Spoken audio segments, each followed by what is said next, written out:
World at Malworld 1 YouTube channel. Novel, Night Without Borders. Chapter 531, A Bond Born of the First Morning Glow. 2 chapters combined. Author, Chen Dong. Translator, Shadow Knight AK.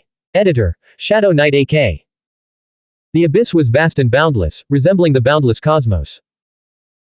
Its stars had long since extinguished, leaving only an endless expanse of profound darkness and deathly silence, where even time itself seemed to have frozen.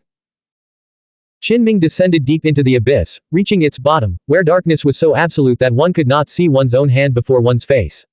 Suddenly, countless glowing threads appeared, flickering and swaying ceaselessly. These threads were as fine as ox hairs, silver and crystalline, as if crushed starlight had been condensed into filaments. In the absolute darkness, they shone with an extraordinary brilliance. They were densely packed, each one incredibly long, dancing in a chaotic tangle. All the threads, some over 10 meters long, converged at a single source, a fluffy, glowing mass that resembled a bird's nest, from which emanated a voice heavy with the weight of ages and profound weariness. Finally. I've waited. For you. Clad in his 5-colored liquid armor, with the yellow canopy umbrella hovering above his head and his snow-bright blade in hand, Qinming stood ready for battle as he approached the source of the voice. It appeared to be a human head. The silver-white threads, each over 10 meters long, were its flowing hair, separated from him by a shimmering light barrier. Clang. Sparks flew as the silver threads struck the light barrier, producing a metallic clang and sending ripples of Tao resonance through the air. Yet they could not pierce the seemingly soft light. Qinming stood with his blade in hand, his feet enveloped in the crystalline strange metal, his entire body glowing. Who are you? He asked. Why have you summoned me? The silver threads receded like a tide, revealing the truth. The so-called head was a blur, not a physical form but a cluster of light. Its hair, each strand shimmering like starlight, was not material. It was a humanoid silhouette, hazy and indistinct, encased within a suit of shattered armor. At the bottom of the dark abyss, this tattered armor was the only physical object present. Was that humanoid light an artifact spirit, or the consciousness of a person imprisoned here? The strange metal armor was covered in cracks and riddled with large holes. Its left leg, abdomen, right arm, and head were severely damaged. Only half of the armor remained. Yet, compared to the other treasure fragments scattered throughout the abyss, this was relatively intact. Though its luster had faded, it still shimmered with 9 colors, forged from a vast array of strange metals. In its prime, it must have been a peerless battle armor. To forge such a unique weapon, a vast amount of blood of heavenly immortals would be required. Most crucially, the damaged armor was bound by chains forged from strange metal, their other ends vanishing into the void. No matter how one looked at it, this armor was clearly malevolent. Otherwise, why would it be chained? You've finally come to see me. You can take me away, can't you? The faint figure within the armor looked up, its eyes burning with fervor, longing, and anxiety. Qinming realized the figure wasn't addressing him. We aren't close. In fact, we're complete strangers. We weren't even born in the same era. I know nothing about you, the 5-colored battle robe on Qinming's body spoke. Take me with you. The hazy figure within the chained, tattered armor grew desperate, its gaze fixed intently on the space ahead. The 5-colored treasure fragment realized the figure wasn't pleading with it either. Qinming knew who the figure was talking to now, that piece of cloth. Why won't you acknowledge me? Why won't you awaken? I was by your side for so long, the figure within the 9-colored exotic gold armor cried out, its emotions seemingly reaching a breaking point. It thrashed violently, but all its efforts were in vain. It could not break free. After a long silence, the strange metal cloth finally spoke. You are already dead. The figure trapped within the armor shook its head violently. No, I am your owner. If you can free me, I can still manifest in the human world. The 5-colored treasure fragment remarked, who is he talking to? Another one's gone mad. The yellow canopy umbrella spun, purple chi cascading from its tassels. I don't know if he's mad, but there's definitely another monster speaking. Unfortunately, it could not hear the voice either. Clearly, the old cloth's voice could only be perceived by Qinming and that hazy figure. You have a way to help me manifest in the human world again, don't you? The figure in the tattered armor asked. Old Cloth replied, our bond began with the first dawn, and ended as our souls scattered to dust. The past is a path we can never retrace. The figure in the tattered armor froze. I was your owner. I was just one step away from ascending to a higher realm. How could you abandon me? Qinming was deeply shaken. So far, he was only Old Cloth's temporary owner, but this predecessor had already shed the temporary status. Moreover, it seemed there were even higher vistas to be reached within the relationship of ownership. Qinming watched silently. The strange metal cloth was merciless, having clearly abandoned its predecessor. The blurred figure began to stare at Qin, speaking solemnly. Latecomer, young friend, how about we make a deal? Lend me a mortal body for 100 years, and I shall grant you the chance to look down upon the world for a lifetime. As he spoke, many silver-white strands of hair on his head danced, transforming into starlight. Finally, they condensed into a sheet of paper covered in text, which struggled to pierce through the light barrier, revealing only a corner. Let us sign a fair contract. He gasped for breath, on the verge of complete dissipation. Qin immediately retreated and shook his head firmly. He had become extremely sensitive to all kinds of contracts recently and saw no need to venture into uncertain territory. Who knew what dangers lurked? A thunderclap struck, and tribulation chi materialized. With a deafening boom, the corner of the paper that had emerged from the light barrier exploded, turning to dust. The figure in the tattered armor sighed, fell silent for a long time, and said, if it were someone else, what choice would they make? Regarding the events of old, would anyone have done better? Then, Qin noticed that the surroundings had changed. All the scenes he saw were completely different. He forgot the abyss. Now, he stood amidst blood and fire, a searing pain tearing through his heart. He saw Li Qingyu treading on air, descending in a divine glow, her white robes untainted by the mortal world. Then, she was struck down by a brilliant immortal sword. A desolate, beautiful spray of blood. Torn white robes. A body falling from the night sky, its fragrance fading as it plummeted into the abyss. Next, Qin saw his own grandfather. Clad in tattered clothes, he walked upon the earth, only to be blown apart by a single arrow. Flesh and bone fragments were sprayed everywhere.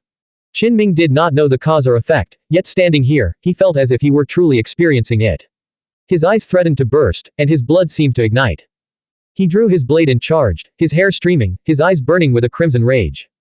Qin emotions surged violently, his entire body trembling.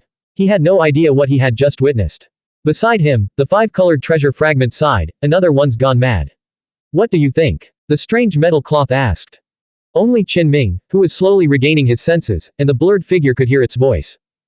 The figure within the nine-colored armor spoke, I truly wish I could fulfill that appointment myself. The strange metal cloth replied, he is more aggressive than you, and a far more formidable fighter. If he were in that era, he might have been able to carve a path through. The past cannot be relived. The blurry figure gradually dimmed, eventually falling silent. The entire set of armor merely shook more violently, pulling all the strange metal chains that bound it taut. They clattered and rang as Tao resonance and fiery light erupted from them without cease. Qin shook his head vigorously, desperately wanting to curse. What exactly had he just experienced? He only remembered the scenes of Li Qingyu being slain and his own grandfather being shot. He had no recollection of what happened afterward. He said in a low voice, you've gone too far. Then he asked, who are you? I am but a remnant of the past. Take heed of my fate, lest you become me. Farewell. The entire nine-colored armor extinguished, vanishing into the darkness. In the end, Qin left the bottom of the abyss with a heavy heart. The predecessor he had seen seemed to have suffered terribly. What had he gone through? Even now, the man was still consumed by this lingering resentment. Outside the abyss, where a group of old grandmasters stood, Xie Mu's body trembled slightly. His gaze was as sharp as an icy blade, he had never imagined his own niece would suffer such a tragic fate. The other grandmasters were equally shocked. The Xie family's prodigy, Xie Jingxian, had been sliced diagonally across her shoulder and then severed horizontally at the waist, her body broken into 4 pieces. She had fled in panic, enveloped in a dense mist of blood. Jingxian, who did this to you? Xie Mu's voice was low. Just moments ago, he had been self-assured and composed, comparing his niece to a bright moon hanging high in the heavenly realm. Yet, in the blink of an eye, Xie Jingxian, the dual-path grandmaster whom Star Mountain had prioritized for cultivation, had escaped in such a wretched state. Xie Mu felt his face burning with shame. He had finally allowed himself a rare moment of boasting, primly enjoying the crowd's praise, only for reality to slap him in the face. I don't know him. He suddenly intervened, and we fought violently over the resurrected treasure fragment. Xie Jingxian trembled with rage at the memory of her opponent calling her an old hag. The man was utterly detestable. Xie Mu's expression turned to one of shock. What? You actually encountered a resurrected treasure? That active substance. Xie Jingxian's chest tightened with frustration. I offered active metal, but he snatched it away in the end. I couldn't retrieve that special weapon fragment. A rogue grandmaster. He must be tired of living. Xie Mu's face turned icy. But he could only say this, how could he actually take action? The golden ranking imposed strict constraints, and he dared not violate its rules. Xie Jingxian's failure and severe injuries had already caused a massive uproar. Qin Ming emerged from the abyss, clad in the five-colored robe, instantly drawing countless gazes. Such a feat was impossible to conceal. After all, many within the abyss had witnessed it. Moreover, word had already spread that the five-colored treasure fragment had fallen into his hands. Now, the surrounding crowd watched with restless excitement, unable to tear their eyes away. Another one has struck gold, obtaining a fragment of a supreme treasure. How enviable. A wave of commotion swept through the crowd outside the abyss. Xie Muza stared at Qin Ming's figure, his eyes fixed on the shimmering five-colored battle robe. He felt as if his face were swollen with shame. Recalling his own boastful words, comparing the Cha to the mountain lord, he wished he could swallow them all back. Worse still, a group of elders nearby were watching him. Some showed him no face at all, grinning openly, while others struggled to stifle their laughter. Xie Muza's face burned as if he had been slapped repeatedly in public. He couldn't bear to stay a moment longer. The active substance brimming with dense Dao resonance. It was all given away, Xie Jingxian said, her voice dripping with resentment. That special weapon fragment was already meant for me. At the time, the five-colored treasure fragment had indeed given her great hope in exchange for delicacies. Because of this, she was now dying of heartache, feeling as if she had been just half a step away from success, only to lose the legendary supreme treasure. Clearly, the active substance she had offered was of a terrifyingly high value. Otherwise, it wouldn't have caused both Xie family grandmasters to be so heartbroken, their faces turning pale as they wished they could immediately go and snatch Qin Ming. I think this young man surnamed Qin is actually quite good, not as bad as old Xie said. I'll try to approach him later. Old Xie, you won't be so petty that you'd get upset, will you? Several old grandmasters spoke up one after another, their eyes burning with fervor as they stared at the figure walking out of the abyss. Obviously, after Qin Ming obtained the treasure fragment, his status had soared, making him even more worthy of being courted by all factions. Xie Muza was filled with suppressed rage and a belly full of fire. He realized deeply that this kid, and the five-colored treasure on his person, were destined to be out of his reach. Huang mate, Sister Huang, where is your supreme Dao lineage? How did you fall into such a predicament? The five-colored treasure fragment asked. The yellow canopy umbrella replied, call me auntie. Or mother, if you prefer. Little girl. The two supreme treasures, hailing from different civilizations, began to bicker. Bai Meng exclaimed in awe, Brother Ming, you're truly incredible. To obtain a five-colored treasure. In terms of the variety of fused exotic metals it contains, it's currently unparalleled. Qin Ming replied, the number of fused exotic metal types doesn't determine the strength or grade of a supreme treasure. There's no real correlation between the two. Other acquaintances, like Pei Shuyan and Zhou Qingming, gathered around to inspect the unique weapon. Qin Ming, you truly never cease to amaze me. This is an eye-opener, Yao Ruoxian, the fourth princess of Great Yu, said, her beautiful eyes shimmering as she asked seriously, how can one make a supreme treasure fragment spontaneously resurrect? Having a close relationship with Qin Ming, she dispensed with formalities and asked quite directly. Qin Ming did indeed have a technique. He had achieved resonance with the manipulation technique of more than one special weapon. However, he dared not share this knowledge lightly. If those around him started obtaining supreme treasure fragments, trouble would surely follow. Not only would the golden ranking not allow it, but the ancient monsters of the seventh realm would also cast keen, piercing gazes in his direction, locking onto him. If they were to investigate and dig deeper, he would be in grave danger. Qin Ming mused that arranging for just one person, perhaps Yu Zhensheng or Meng Xinghai, to test the waters was the absolute limit of what he dared to do. The group of acquaintances discussed it for a long time before deciding to try again tomorrow. After all, the golden list hadn't said they could only enter once. My sister got one too. Bai Meng exclaimed as Tang Yusheng emerged. She had obtained a broken chain, as lustrous as jade.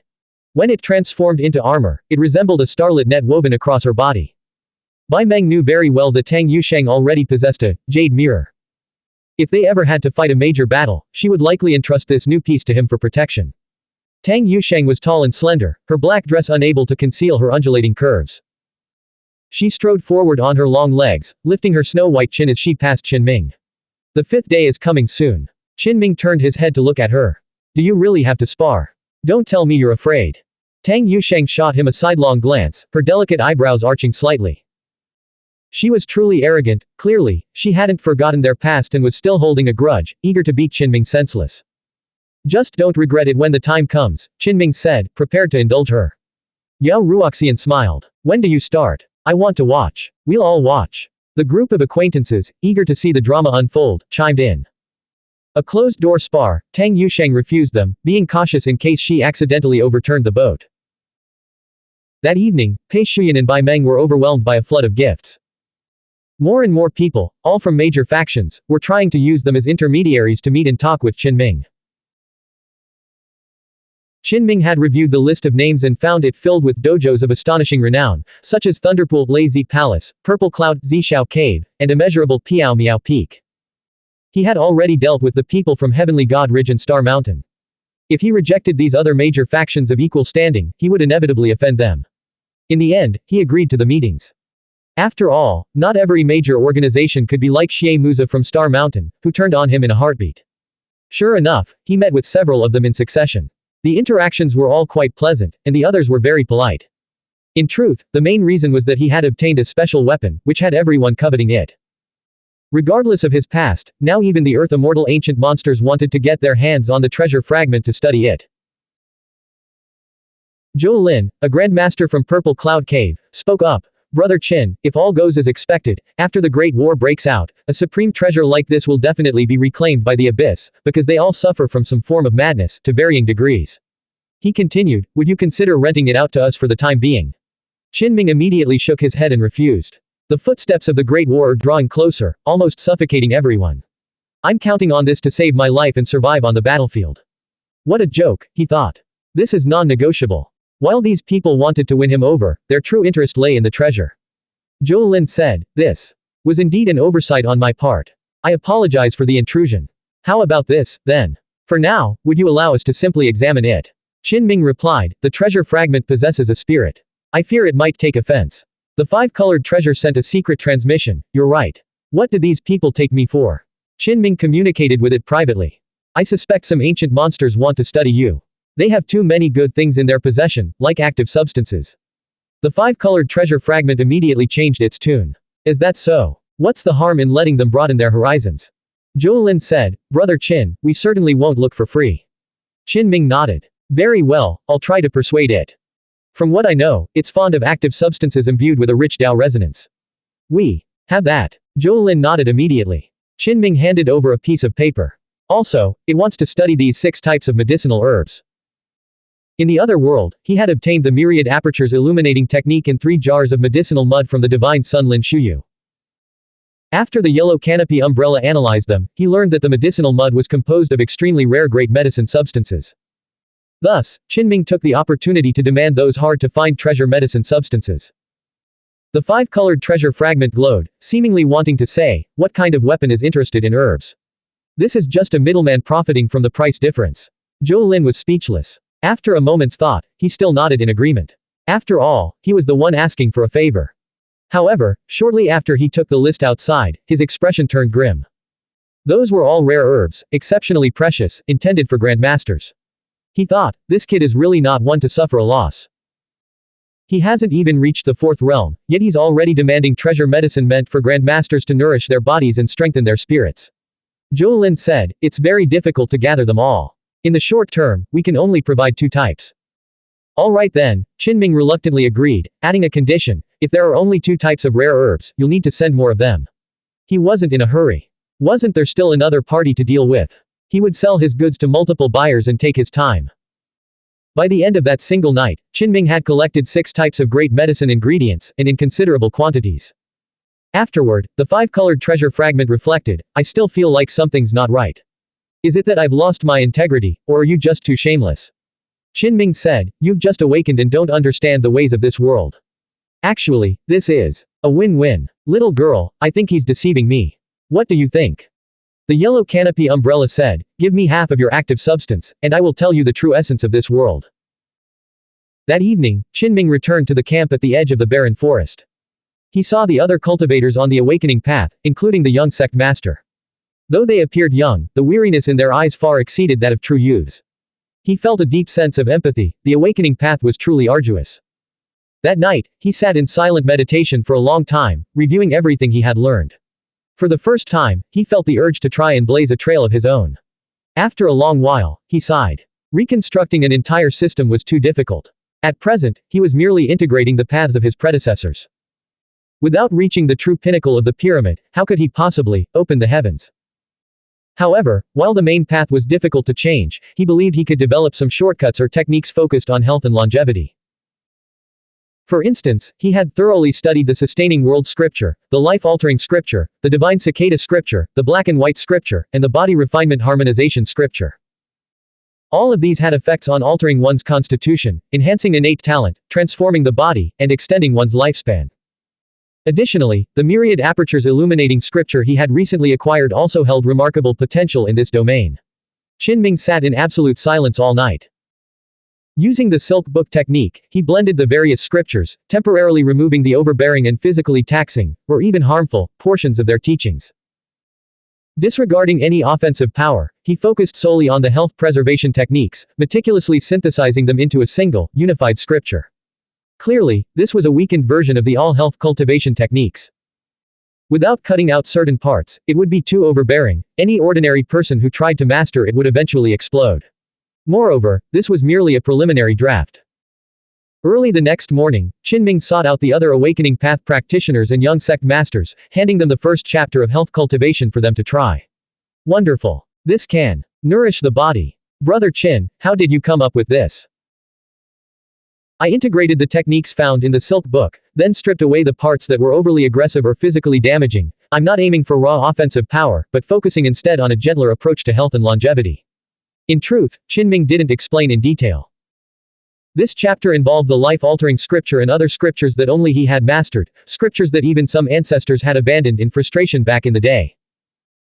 Now that he had tested the technique on himself and sorted out the parts that ordinary people could cultivate, it naturally yielded extraordinary effects. Qin said, "This is only the first chapter. We will research the rest together and improve it gradually. Truly incredible. I look forward to the day you become a Grand Master, and then an ancestor, forging a new path for our awakening path." The group was invigorated and excited. As they gazed at the young man, they seemed to see the future hope of the awakening path. Qin, you can't hide anymore. The time has come. Tang Yusheng arrived right on schedule, having kept a constant eye on the time. Today, she wore a flowing red dress, just as she had when they first met at the Great Thunderclap Temple. Her figure was slender and graceful, her long black hair cascading down like a waterfall. Her stunningly beautiful face was flawless, a vision of breathtaking elegance. She clenched her fair fists, her slender fingers shimmering with a faint light. She tilted her chin up, ready to pummel Qin. Radiating confidence and spirit, Tang Yusheng asked, "Are you ready?" Blank. End of chapter. Subscribe to the MTL World at Malworld 1 YouTube channel. Novel, Night Without Borders. Chapter 532, The Battle Between Qin and Tang, 2 chapters combined. Author, Chen Dong. Translator, Shadow Knight AK. Editor, Shadow Knight AK. Tang Yusheng hovered 10 jong above the ground, her unadorned face was exquisite and flawless, and the hem of her dress fluttered in the night air, making her look like a heavenly maiden descended to the mortal realm. She was radiant with spirit, her conviction stronger than ever before. Qin looked up at her, trying to keep his tone gentle. "I'm ready." But the grudge-holding Da Tang wasn't having any of it. Now, her entire body was glowing, her confidence overflowing. She looked down at her opponent with disdain and gently shook a slender white finger. Qin suddenly felt an itch in his hand. He subconsciously clenched his fist, feeling the urge to knock her down. He couldn't blame himself for this. When a beautiful woman provoked someone so brazenly, it was bound to stir up their emotions. "Do you want to fight in the consciousness space provided by the golden ranking?" Qin asked. Tang Yusheng refused. "No. I won't be able to unleash my true strength there." Her feet remained untainted by dust as she walked on the void, the silk ribbon tied around her slender waist fluttering in the wind. Her black hair flowed down like a waterfall, and her beautiful eyes burned with light. "That works too." Qin nodded, a faint smile spreading across his face. He kept the second half of his thought to himself. "That way, the impact will feel real when I smack her down." Neither of them wanted their fight to be public, as they both had many secrets to hide. They called out to the golden ranking, requesting that it to isolate the area. They were currently at the edge of the wild forest, which made for a suitable battlefield. The golden ranking responded to them, instructing them to venture deeper into the primeval forest. Bai Meng ran over and shouted, "Brother Ming, sister, wait for me. Don't leave me outside. What if you two get into a real fight?" He was worried that the two of them, refusing to back down, would end up in a deadly serious conflict. Qin reassured him, "It won't come to that. It's just a friendly spar." Tang Yusheng stood in the night sky, smoothing her elegant hair. She spoke softly, "Fine. But Bai Meng, if he collapses from exhaustion, you'll have to carry him back." Qinming could no longer contain his eagerness, he flexed his muscles, scraped the ground with his foot, and threw out a few practice kicks. The golden ranking showered the area with a faint radiance, enveloping a section of the wild forest and designating it as their arena. The two were now free to enter. Suddenly, a group of people came running from a distance, Yao Ruoxian, Pei Shuyan, Zhou Qingming, Cheng Sheng. All of them were visibly excited, eager to watch the fight. Wait a moment. We're worried too, we want to supervise the two of you so we can step in and separate you if it comes to a life or death situation. The group had been waiting for a long time. Though their words were righteous and concerned, they were actually there for the spectacle. Some couldn't even suppress the smiles at the corners of their lips. Tang Yusheng flatly refused. This match was absolutely not for public viewing. 100,000 day gold per seat, Qinming said with a smile. Brother Qin, you're going too far. This price is highway robbery. The group found their path blocked by the pale golden radiance spilling from the depths of the primeval forest, forcing them to wait in the outer area. Bai Meng, however, had been granted special amnesty, allowing him to freely enter and exit the forest clearing shrouded in the light barrier. The fourth princess of Great Yu, Yao Ruoxian, glided forward with graceful steps. This is unfair. Taishu has people who can watch the battle and even provide backup at a moment's notice. Qinming has no one by his side. I find this unacceptable. I should be able to go in, too. Tang Yusheng glanced at her and flatly refused. On what grounds? Yao Ruoxian's eyes sparkled as she stepped forward, her posture elegant yet her tone insistent. Tang Yusheng replied, Bai Meng is well acquainted with both of us, the combatants. Yao Ruoxian smiled. I am also very well acquainted with Qinming. I even hosted you warmly in the imperial capital of Great Yu. We are hardly strangers, are we? We aren't close anymore, at least for the time being. Tang Yusheng stepped into the air, gliding gracefully into the depths of the forest where the golden radiance shimmered, leaving only her slender back to the princess. Yao Ruoxian kicked at the grass in frustration, completely helpless. Bai Meng patted his chest and said, Everyone, don't worry, I can come out and report the progress of the battle to you at any time. Then, he added tactfully, a decisive battle of this caliber should be priceless. But since we're all friends here, I'll offer a special discount. You're actually charging for this. Deep within the wild forest, a fire spring flowed through the trees. Its glow, mingled with the pale gold light, cast a sunset-like radiance into every corner. Qinming and Tang Yusheng stood hundreds of yards apart, their gazes fixed on each other across a landscape of towering trees and massive boulders. To show their sincerity, they had left their special weapons outside the arena. At the edge of the woods, the five-colored treasure fragment stared at Tang Yusheng and muttered softly, so beautiful, so fierce. If she gets beaten, will she whimper and cry? Tang Yusheng clearly heard this and shot a fierce glare in its direction. Her own weapon, a chain of pure white, also rested at the forest's edge. It chimed in, addressing the five-colored treasure fragment, you're still the same old chatterbox, not a single bit of you has changed. The five-colored treasure fragment replied, though stars may shift and sun and moon may sink, though the seas may turn to mulberry fields, I alone remain undiminished. Quiet. The yellow canopy umbrella snapped. Bai Meng stood in the distance, unable to shake his worry. The sheer seriousness on their faces suggested this was no mere skirmish. Could this truly be a grand duel to determine the peerless one among their generation? He sent a sound transmission to each of them, urging them not to let the fight ruin their friendship. Tang Yusheng replied, rest assured, victory over him is well within my grasp. Qinming retorted, grasp me. Hold me. Yusheng, you really shouldn't go around boasting like that. Tang Yusheng said no more. Her skin, smooth as congealed fat, suddenly glowed, steaming with a layer of mysterious light that formed a halo around her body. In an instant, her long black hair was dyed with a divine radiance, and her eyes and brows sparkled with brilliance. She seemed to be standing in a pure land of heavenly immortals.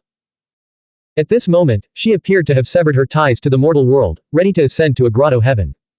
Her jade-like skin and bones flowed with a dense Tao resonance amidst the pure, flawless light. Bai Meng's heart jolted. He finally understood why Tang Yusheng was so confident. The few direct descendants of Taishu had an immense background, legend had it that they were descendants of the Lord of Jade Capital. Has the supreme divine blood within my sister briefly awakened? Bai Meng's heart pounded with astonishment. Rumor had it that Tang Yusheng had a mysterious Tao sealing ring within her body, while others believed it was innate, a shackle left by her ancestors' bloodline that was difficult to break.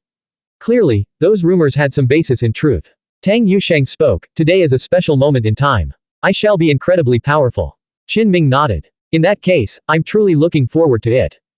Tang Yusheng said, we already knew each other's strengths and weaknesses back at the remnant veins of the flying immortal mountain. Stop holding back. You were already in the hard lamp realm back then, yet you still kept it a secret when you fought Kui-er. At the mention of the remnant veins of the flying immortal mountain, Qinming couldn't help but recall the disaster caused by a single drop of blood. They had been hunted for a long time by various monsters sent by the woman who slept in the deepest part of the sun's secret aperture. Please. The next instant, both figures moved.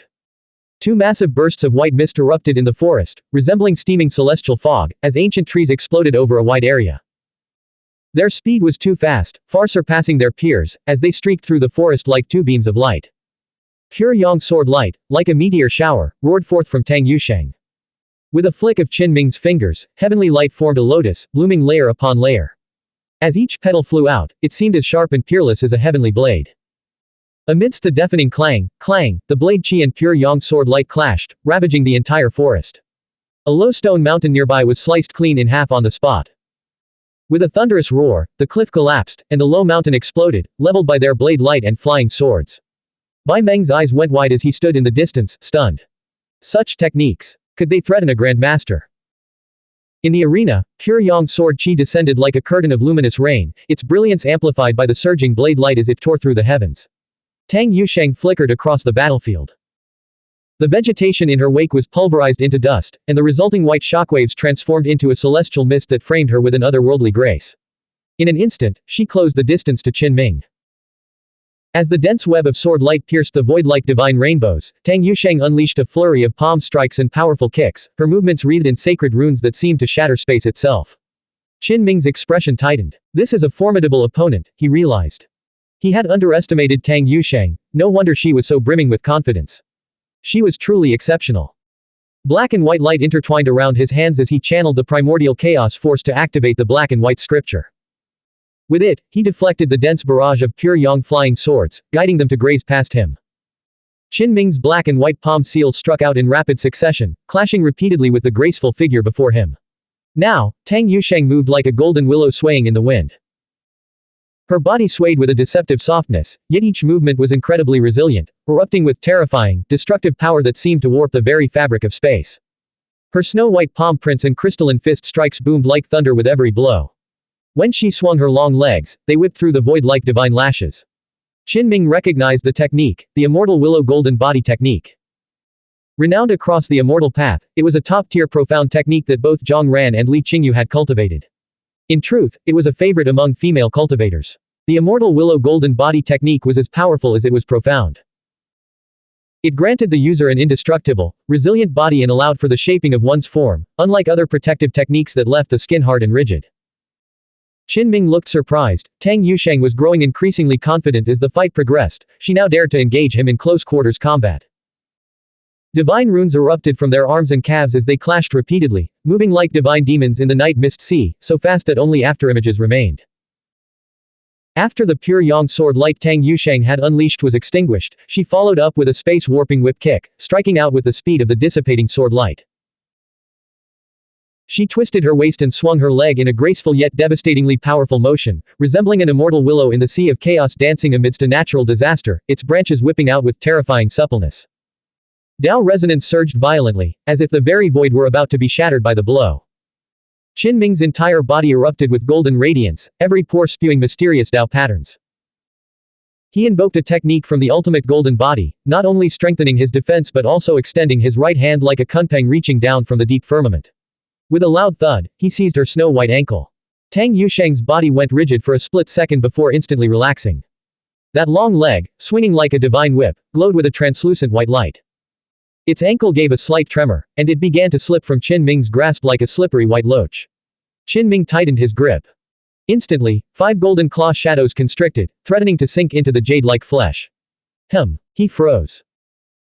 She wasn't just using the immortal willow golden body technique, she was also employing a cultivation technique from the esoteric sect, one that manipulated the inner scenery deities. The void blurred. Tang Yusheng shrank in an instant, vanishing into her inner world before teleporting out again, landing firmly within the wild forest. She had broken free. On her ankle, 5 faint blue fingerprints were clearly visible against her fair skin. Bai Meng stared in shock. His sister had lost the exchange. He immediately turned his head, pretending to see nothing. Tang Yusheng was clearly a proud woman. She walked the path of fusing the immortal and the divine.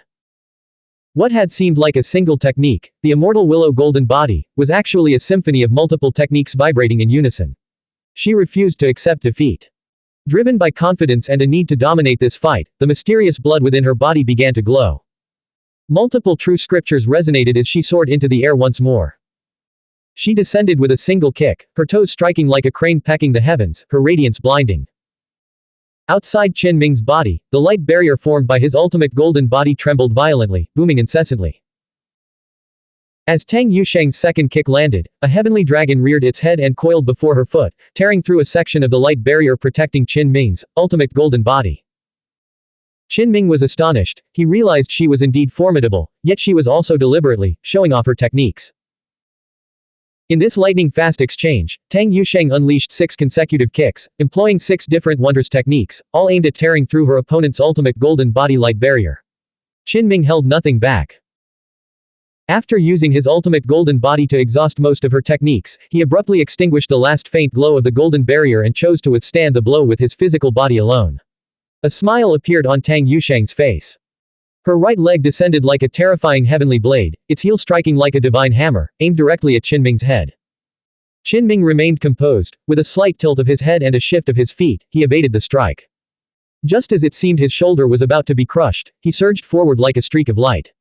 He didn't simply evade. Instead, he chose to endure the opponent's fierce strike, moving his body to let the heel pass while taking the impact of her right calf on his shoulder. At the same time, Qin Ming erupted with power, his shoulder muscles bulging as he thrust upward to counter her. Boom. The void itself trembled violently, like a thunderclap erupting across a vast ocean. Tang Yusheng had channeled all her techniques into the strike, yet her right lower leg felt as if it had smashed against strange metal. The impact was so hard it sent a wave of excruciating pain and numbness through her leg, making it feel as if the bone were about to shatter. Between the two combatants, a dazzling array of runes erupted, blindingly brilliant. Tang Yusheng's skirt shredded open as she was sent flying. Her right lower leg, the one Qin Ming's shoulder had struck, was spasming violently, the bone itself vibrating with a dull ache. She retreated at top speed, desperate to break free from the situation. Thud. She was sent hurtling backward. Not only was her skirt torn, but the shoe and sock on her right foot had also disintegrated, revealing a fair, delicate foot with toes painted a vivid crimson. Tang Yusheng landed some distance away, her right lower leg trembling slightly as it began to swell, the bone within hairline fractured. Fortunately, she had severed the Dao resonance Qin Ming had left behind the instant she landed, preventing him from exploiting the connection. Her body began to heal rapidly. Bai Meng deliberately turned his head away, hypnotizing himself into seeing nothing. He pretended not to notice his sister being sent flying by Qin Ming's shoulder, nor the fact that her shoe and sock were gone. However, his guilty posture immediately drew Tang Yusheng's sharp gaze. Originally, Da Tang wouldn't have dragged him into this. But Bai Meng's guilty posture caused Tang Yusheng's delicate brows to furrow. She swung her uninjured left leg and delivered a direct kick. Outside, Yao Ruoxian, Pei Shuyan, and the others suddenly noticed the golden light barrier distorting as Bai Meng was sent flying out. "How's the battle inside?" Zhou Qingming asked. Bai Meng reported, "A magnificent battle, truly exhilarating." Pei Shuyan exclaimed, "Holy crap, little Bai, you're cheating. Did you join the fight too?" They noticed Bai Meng's clothes were torn, with a footprint imprinted on his shoulder. Bai Meng said with a serious expression, "The battle was unprecedentedly fierce. Even standing in the distance, I suffered collateral damage. The mere aftershocks were unstoppable." Cheng Sheng, a divine seed of the esoteric sect, sighed, "It truly makes one's heart race with desire to enter and witness it. Hurry back and keep us updated on the battle." Bai Meng didn't want to go back. He wondered if he'd be kicked out a second or third time if things continued like this. "Hurry up." The group, stifling their laughter, pushed him back into the light barrier. Bai Meng reluctantly returned. The onlookers were all shrewd and quickly pieced together what had happened. Bai Meng had likely been kicked by Tang Yusheng. Yao Ruoxian smiled. "Soon, we can assess the true battle situation inside by observing Bai Meng's state." Bai Meng had clearly become a mere tool. Deep within the wild forest, the fire spring and golden glow merged, resembling the afterglow of a setting sun. Tang Yusheng had originally held her chin high with a proud air. Now, though she remained spirited, her chin was no longer raised so loftily. Her bare right foot was now covered by a shoe and sock. She frowned slightly. Though she loathed to admit it, her opponent had truly pushed the boundaries of the physical body cultivation path. Clearly, if she dared to engage in close quarters combat again, she would suffer a crushing defeat. Qin Ming stood at a distance, making no move to pursue. His expression was calm, but the corners of his lips were already curved. Tang Yusheng hovered in the air, the silk ribbons at her waist fluttering. Once again, she appeared transcendent, like a banished immortal descending upon the mortal realm. She raised an eyebrow. You want to laugh? Is that not allowed? The smile on Qin Ming's lips widened. We'll see who has the last laugh. Tang Yusheng had already ascended dozens of zhang above the ground. She unleashed a profound and mysterious technique, causing the immortal path and divine path to resonate. She walked the most orthodox divine immortal path. She soared higher, her delicate, porcelain-fine face now frosted with a chilling resolve. Her red dress billowed in the wind, accentuating her graceful curves. Bathed in a divine radiance, she raised her right palm. With a thunderous boom, she struck downward from the heights. Her right hand wove endless patterns, as if manifesting the true meaning of the supreme scripture, grand and awe-inspiring. A colossal seal materialized beneath her right palm, then descended to crush the earth. This was clearly a supreme technique. Even before it struck, the ground shattered, and the wild forest exploded in great swaths. The terrifying seal grew larger as it fell, like a mountain collapsing from the sky. Qin Ming's expression turned grim. No wonder Tang Yusheng's conviction was so unshakable, she truly possessed numerous scriptures to be proud of, her techniques unfathomable. Yet he did not flinch. Within his body, a top-grade purple-gold core wove the patterns of heaven and earth, its radiance piercing through his flesh and bone to dispel the night mist. Qin Ming shone like a blazing sun, illuminating heaven and earth. In his right hand, he condensed a seal that emitted a light capable of awing all creation. He met her seal with his own, the great seal formed from the primordial myriad thunder seal. When Bai Meng arrived, his scalp tingled with dread. Are these two divine spirits tearing the world apart? The wild forest was being annihilated in great swaths, low mountains collapsed, and small lakes evaporated into a sky-filling white mist. The earth shook, and mountains trembled as two colossal seals relentlessly crashed together, wreaking havoc across the wild, desolate landscape. The two combatants teleported continuously, their fierce collisions causing the ground to rupture and massive fissures to spread everywhere. Bai Meng's heart pounded with shock. One of Tai Shu's supreme inheritances, the Yuanxi Yushu seal, can't even suppress Brother Ming. He's truly formidable. The wondrous technique of manifesting the seal was a legacy left by the Lord of Jade Capital. Tang Yusheng's right hand grasped the air, forming a seal gesture. Across the void, she controlled the massive seal, repeatedly slamming it down on her opponent. The scene was terrifying. The entire landscape and all its creatures seemed to obey her command. A single seal could settle the heavens and earth, suppressing a mighty foe. However, the Taichu Wandian seal primordial myriad thunder seal Qin Ming held in his empty grip released wisps of tribulation chi. It refused to submit to the Yuanxi Yushu seal's command, withstanding its attacks head-on. Rumble. A great mountain was shattered by the seals in their hands. Its peak collapsed, sending massive chunks of rock cascading down the slopes. Tang Yusheng's 5 fingers glowed. The seal she held in her right hand suddenly transformed into a dense torrent of characters and symbols, pouring down upon Qin Ming like a flood, no longer a tangible seal. The situation grew even more perilous. Space itself warped and twisted, resembling the sun and moon melting away. Luminous particles flowed past in a torrential stream, turning plants to ash and causing the ground to sink. Qin Ming transformed his seal into the primordial myriad thunder seal, immediately unleashing a ferocious stream of particles. Simultaneously, he channeled the black and white scripture, embracing yin and yang to abruptly reverse the primordial jade void Yuanxi Yushu torrent directed at him. Though Tang Yusheng reacted with lightning speed, she was still struck by the aftershocks of the two colliding torrents. In an instant, her red dress was shredded and scorched black, exposing patches of her fair skin on her shoulders and arms. Bai Meng, ever mindful of propriety, averted his gaze. I saw nothing, he told himself. Then, he was sent flying backward again, his eyes rolling back as a stream of particles struck him. He nearly blacked out as he was thrown straight out of the golden light barrier, landing on the ground outside. The main problem was that he was acting like an ostrich. The more he dodged and behaved unnaturally, the more it infuriated Tang Yusheng, prompting her to strike him out of sheer annoyance. Brother Bai, were you blasted out by the aftershocks again? The battle inside must be truly fierce. Ah, yes, yes, yes. Bai Meng nodded frantically. When the crowd asked for details and then tried to send him back in, Bai Meng felt a strong sense of resistance. He really didn't want to get beaten up for no reason. He figured that some people had morning grumpiness, while his sister clearly suffered from defeat-induced rage. Inside the wild forest, the battle raged even more fiercely. Tang Yusheng activated her inner world, directly manifesting the 9 great deities, each one extraordinary. In the past, she had first walked the immortal path and later trod the ancient god path.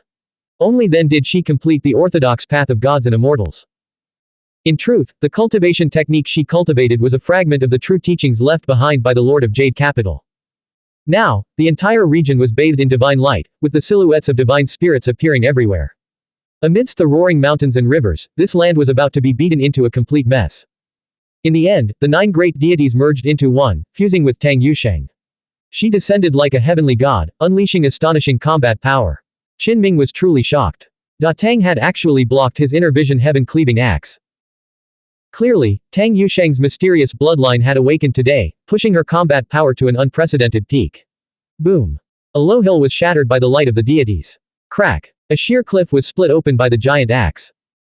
The two fought all the way fiercely, and any obstacles along the path that dared to block them were blasted through. Qin Ming commanded all techniques with the true meaning of the Silk Book.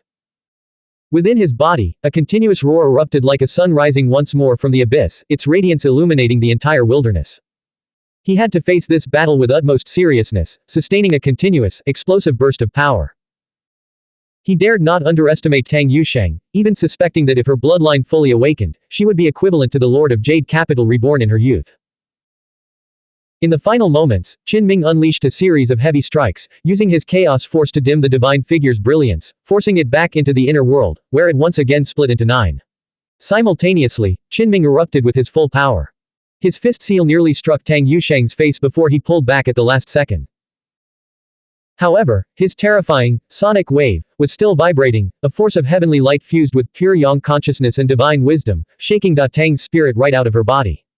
She was utterly bewildered, her consciousness drifting unconsciously from her physical form. Qin Ming reached out with both hands, pinching the miniature Tang Yusheng's cheeks and giving them a hard tug. "Do you yield?" he asked. Although Qin Ming had held back from delivering a lethal blow during that final, full-force roar, the impact had left Da Tang dazed and disoriented. Her pure yang consciousness was in disarray, and her mind remained a blank slate. She was unable to snap back to reality for a long while. Seeing this, Qin Ming rubbed her head and guided her spirit back into her physical body. Tang Yusheng had not yet fully regained her senses, she remained somewhat dazed. "Turn around," Qin Ming commanded, his voice infused with Dao sound, which carried a certain hypnotic power. "Brother Ming, show mercy." Bai Meng shouted from a distance. At that moment, Tang Yusheng finally regained a sliver of consciousness. She realized she had been completely compliant, having actually turned her back to Qin Ming. In an instant, her mind cleared, and a dangerously powerful aura radiated from her. Qin Ming had been hesitating, even considering letting her go. But seeing Tang Yusheng tense her entire body and erupt with a massive array of sacred runes, preparing to counterattack, he immediately dropped his restraint. Qin Ming drew back his leg, building power as if he were about to deliver the same kick he had used when they first met at the Great Thunder Temple. At the edge of the wild forest, the 5-colored treasure fragment remarked, "It all began with a kick." Blank. End of chapter. Subscribe to the MTL World at Malworld 1 YouTube channel. Novel, Night Without Borders. Chapter 533, Sobbing Softly, 2 chapters combined. Author, Chen Dong. Translator, Shadow Knight AK. Editor, Shadow Knight AK. In the primeval forest, the fire spring flowed gently, its surface shimmering as if bathed in the fading glow of the setting sun. At the critical moment, Qin Ming restrained his impulse. Though his power was fully coiled and ready to unleash, he forced himself to halt his foot just an inch from Tang Yusheng. After all, the two were close acquaintances, and she had arrived brimming with confidence and radiant spirit. Had he ruthlessly delivered that kick when the situation was under control, it might well have turned them into enemies. Tang Yusheng's face was as pale and smooth as jade, but her eyes were clouded with confusion. What exactly had she experienced just moments before? She felt as if she had been sleepwalking. In a daze, she recalled someone grabbing her cheeks and pulling them hard, demanding, "Do you yield?" She was utterly incredulous, thinking to herself, this must all be a dream. Yet, in a flash of lightning, she snapped awake. This had all truly happened. The confusion vanished, and in an instant, her eyelashes trembled, her starry eyes flew open, and a beam of spiritual light shot forth. Though Qin Ming had pulled his foot, the resulting gust of wind was still fierce. It whipped up Tang Yusheng's skirt, and the sudden chill made her body tense. She immediately dashed sideways, putting distance between them. For a moment, the entire area fell into complete silence.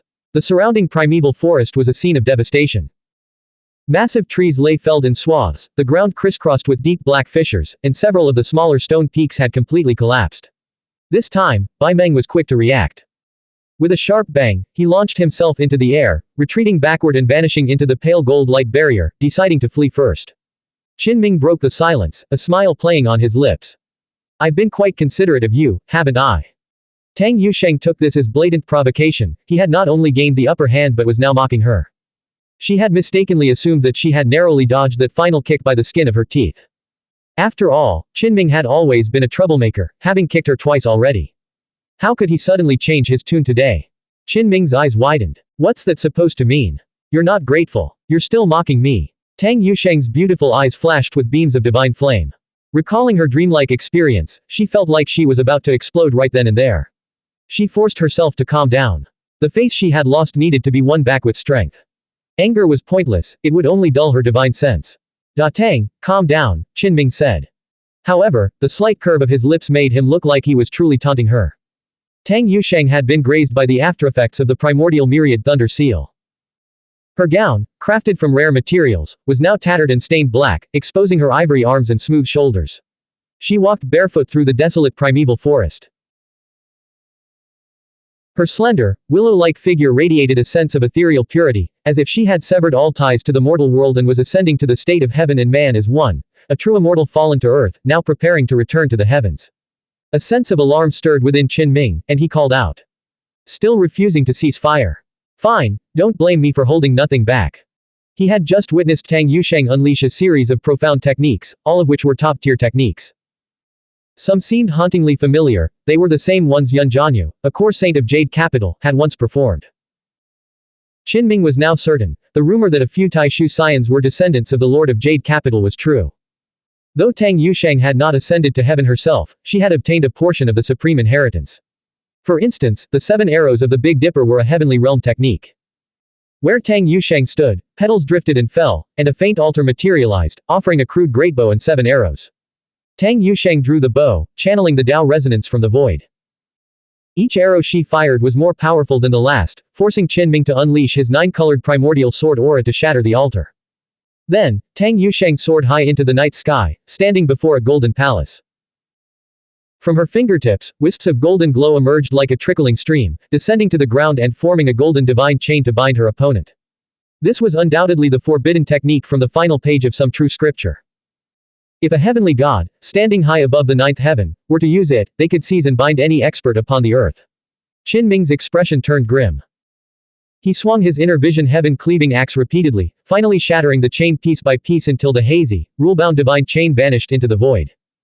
Finally, Tang Yusheng's black hair flew wildly, and her scorched, torn dress fluttered in the wind. Her exquisitely beautiful, fair face was etched with solemnity as she activated various wondrous techniques, bathing her entire body in divine light. The 9 great deities from her inner world reappeared, merging into one. Holding a 9-colored branch, she unleashed the light of destruction of all techniques, displaying a power that truly seemed to transcend all bounds. And this was only the beginning. Subsequently, a multitude of wondrous phenomena swirled around her, and numerous profound techniques blessed her body as she unleashed a forbidden ultimate skill. This was not a single scriptural technique, but rather the simultaneous manifestation of all techniques, resonating with both her inner scenery deities and her own true body. As the inner scenery deity, wielding the 9-colored branch, merged with her true body, she finally unleashed her strongest strike. With a thunderous boom, the vast Yujing heavenly palace, meteorites, lightning tribulation light, the abyss, and divine demons, the myriad phenomena flourish, surged like a mountain toppling wave, all converging and pressing toward Qinming. Qinming's hair stood on end. The situation was spiraling out of control. Though he had been fighting with all his might, the orthodox inheritance of Jade Capital was truly terrifying beyond measure. He took a deep breath, fusing all his learned techniques. He drew upon the 9-colored sacred demonic essence and even the dangerous purple golden core formed by the primordial myriad thunder seal, integrating them into the true meaning of the Silk Book and channeling them into his chaos force. In an instant, Qinming erupted with blinding radiance. Bathed in dozens of halos and clad in armor forged from the patterns of various scriptures, he soared into the air, hanging high above the night mist. He trod upon the void, accompanied by lightning and wreathed in a faint tribulation chi. The yin-yang diagram spun behind him as he became a Tao lamp, illuminating the heavens with unprecedented power. Without a doubt, faced with the supreme inheritance of the Lord of Jade Capital's descendant, Qinming had no choice but to reveal his strongest form to prevent the situation from spiraling out of control. He did not wish for a mutually destructive outcome or for either side to be severely crippled. Qin Ming's flesh and blood became translucent. Even the breath he exhaled carried a dense Tao resonance, and the corners of his eyes and brows flowed with the light of brilliant, mysterious runes. At this moment, every single movement he made was a profound and wondrous art.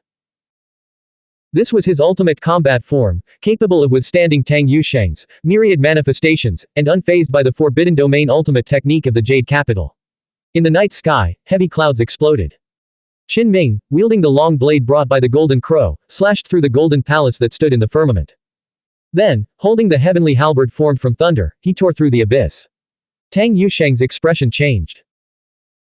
She had exhausted all her techniques, unleashing the myriad phenomena flourish, pouring every wondrous sight upon her opponent, a force capable of slaying a grand master, yet he had not only blocked them all but was now breaking through.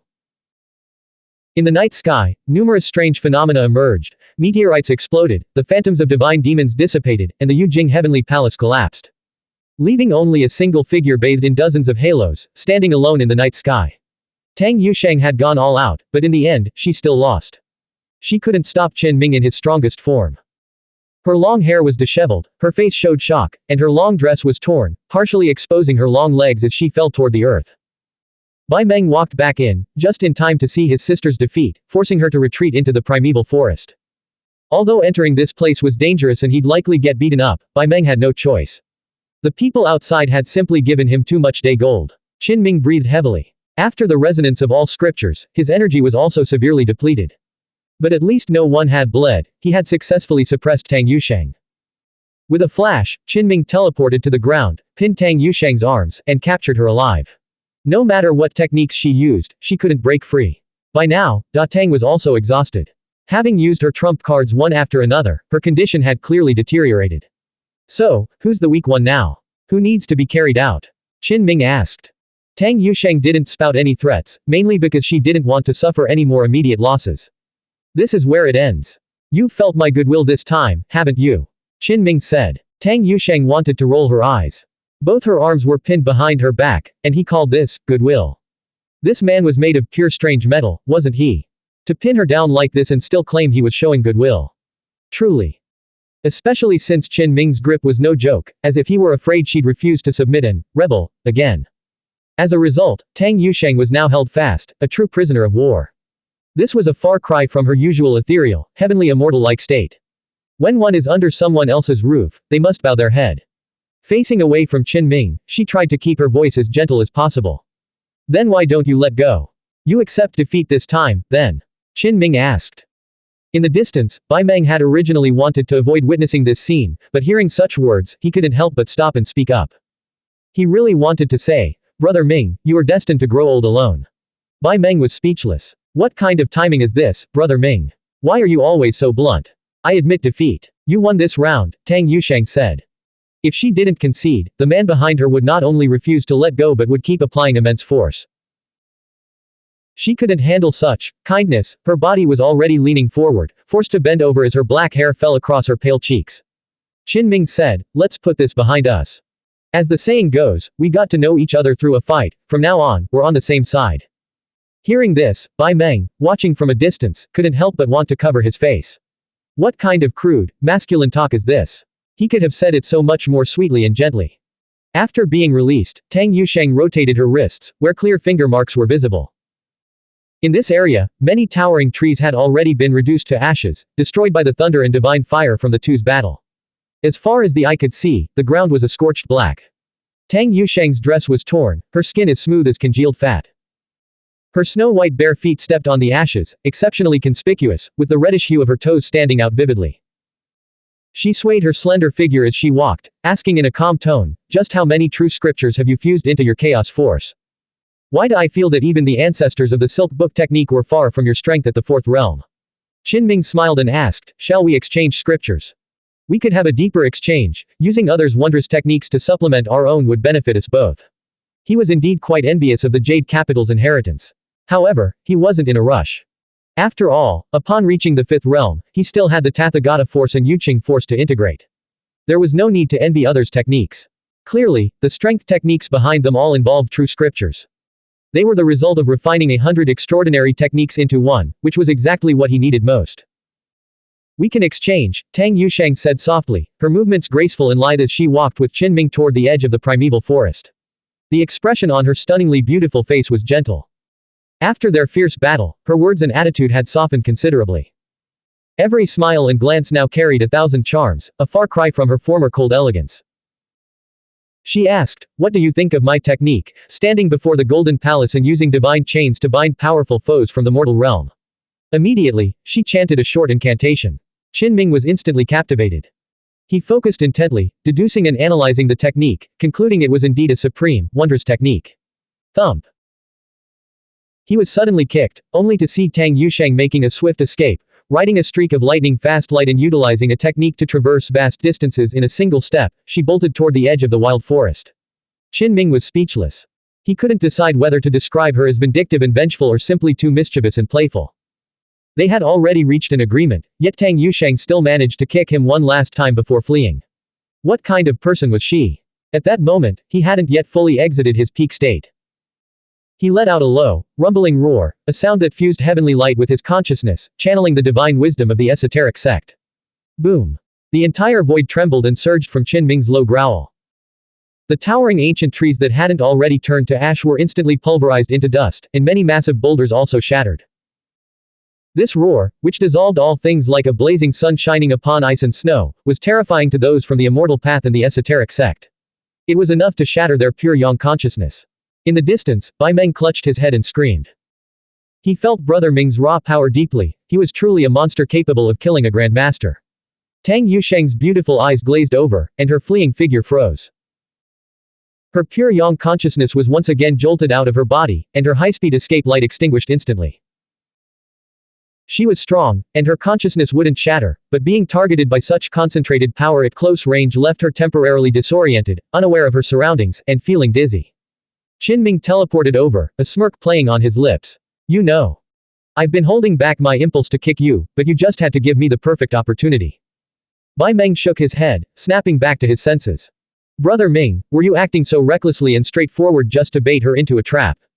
"Don't talk nonsense," Qinming denied. Bai Meng said, "My sister doesn't have such a bad impression of you. Can't you two be a bit more gentle? Look at you, always acting like this with each other. What is wrong with you two? What are you even doing?" Then, he saw Qinming, without any hesitation, kick Tang Yusheng right in the gut. "Stop!" Bai Meng shouted, but it was too late. Tang Yusheng's physical body flew backward, landing on a large blue stone. Qinming said, "Don't worry, I didn't break anything. Besides, her consciousness is gone right now, she has no idea she even got kicked." He turned his head. "Right. You won't tell her, will you?" Bai Meng felt himself being threatened. Then, Qinming let out a low growl, making Tang Yusheng's spirit body, which had been knocked out of her physical form, struggle to regain consciousness. She hovered there, dazed. Qinming grabbed her. This time, as if she were a clay doll, he stretched the miniature Tang's pretty face, flicked her forehead, and finally grabbed her by the ear, stuffing her back into her physical body. He said, "All right, the great battle has concluded successfully. Your sister suppressed her power to the third realm, sparred with me, and ultimately suffered a narrow defeat." Bai Meng tilted his head, watching him. Those techniques could easily defeat a grandmaster, yet he's calling this a battle between third realm cultivators. He knew Qinming was trying to set the narrative for the fight. Both Tang Yusheng and Qinming himself harbored many secrets they weren't ready to reveal to the world. Truthfully, Qinming felt the pressure. The orthodox inheritance of the Jade Capital was formidable. If Tang Yusheng ever broke the bloodline shackles within her body, she would become incredibly powerful. However, he wasn't panicked. After reaching the fifth realm, he would begin integrating the various branches of the awakening path. The Silk Book True Scripture he mastered was destined to evolve. When that time came, unless his body disintegrated or his spirit exploded, he would truly become a grandmaster who had unified all the techniques of the awakening path within himself. Tang Yusheng's spirit returned from its wandering, awakening within her marvelous body. She immediately felt a sharp pain in her back. Without even thinking, she knew that after her sneak attack failed and she was captured, she must have been brutally handled, shamefully kicked. She had arrived with such high spirits and confidence, only to be kicked in the face by reality. The blow left her chest tight with frustration, her snowy white chin no longer held high. "You kicked me." Qinming shook his head and said, "I was sparing your pride and didn't hold it against you. If you don't believe me, ask Bai Meng." Bai Meng felt his hackles rise, with a whoosh, he bolted away before anything else could happen. At the edge of the primeval forest, the snow-white divine chain informed her, he did kick you. And then he knocked your pure yang consciousness out of your body and kneaded your face mercilessly. Tang Yusheng's face flushed red and then pale with shame and anger. But what could she do? She was simply outmatched. She took out a black dress, put it on, and only then began to walk out of the primeval forest. As she did, waves of sharp pain coursed through her. She had taken a kick from Qinming while her spirit was projected outside her body. Because she hadn't immediately purged the lingering traces of his Tao essence, even someone as powerful as her found it difficult to heal from such an injury right away. At this moment, primordial chaos force was still churning within her body. Tang Yusheng felt that today was just too frustrating. She had suffered a crushing defeat, been humiliated, and now her back throbbed with pain. She wanted to burst into tears from the sheer injustice of it all. It was hard to imagine that she, who usually exuded the aura of a heavenly immortal, descended to earth, could have such a side to her, so mortal, so relatable. Right now, she even wanted to find someone to complain to. Golden ranking, old man, aren't you going to do anything? I'm being bullied, she called out inwardly. The golden ranking was also momentarily stunned. After considering that she was the descendant of its old master, it finally offered a very earnest, brush off, I will punish him later. The crowd saw Tang Yusheng, dressed in a black gown, walk out with an air of aloofness. Her slender figure swayed gracefully, her presence untouched by the dust of the mortal world, as she approached them with an ethereal aura. Qinming followed behind her, stepping out from the golden light barrier. Seeing the stark contrast between Tang Yusheng's outward appearance and her inner turmoil, he almost burst out laughing.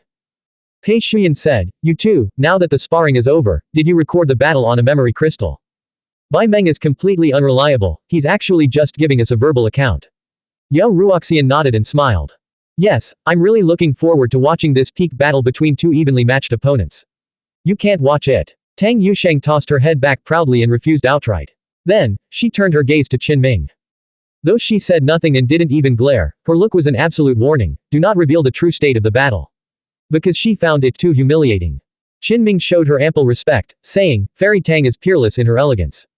Every gesture she makes contains a profound technique. This was one of the hardest battles I have ever fought. Even at the very end, Fairy Tang kept her promise and never broke the seal to unleash her full power. Her conduct was truly noble and integrity. The onlookers reacted with surprise and disbelief.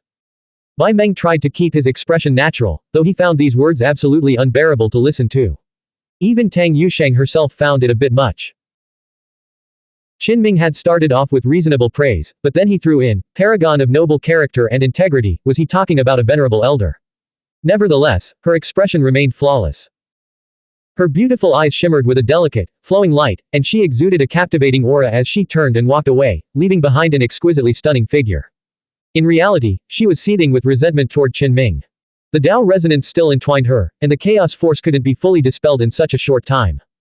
Her back throbbed with intense pain, yet she had to grit her teeth and maintain her elegant stride. It was truly shameful and infuriating. That day, Bai Meng didn't even dare to visit his sister, fearing he would become the target of her displaced anger. He sighed. Others had morning rage. Upon waking, his sister had failure rage. By the time it got to him, all that was left was his own coward's rage. That evening, he decisively joined Qinming in heading into the city to eat for free and reap benefits. Of course, Pei Shuyan was still their traveling companion.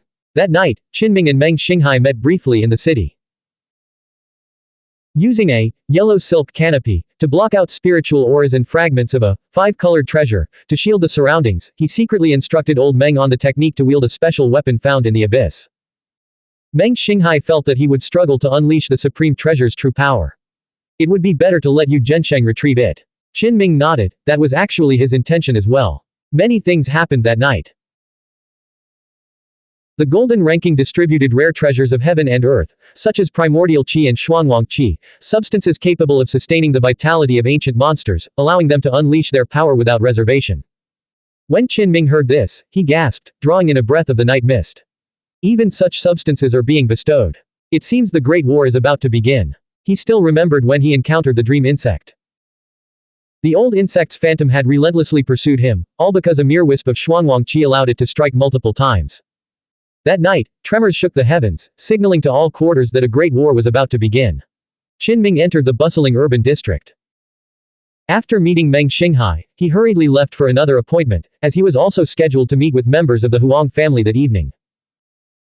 Among the 9 ancient mountain peaks in the heavenly realm, the Huang family was the only major power that had monopolized an entire grotto heaven under a single surname.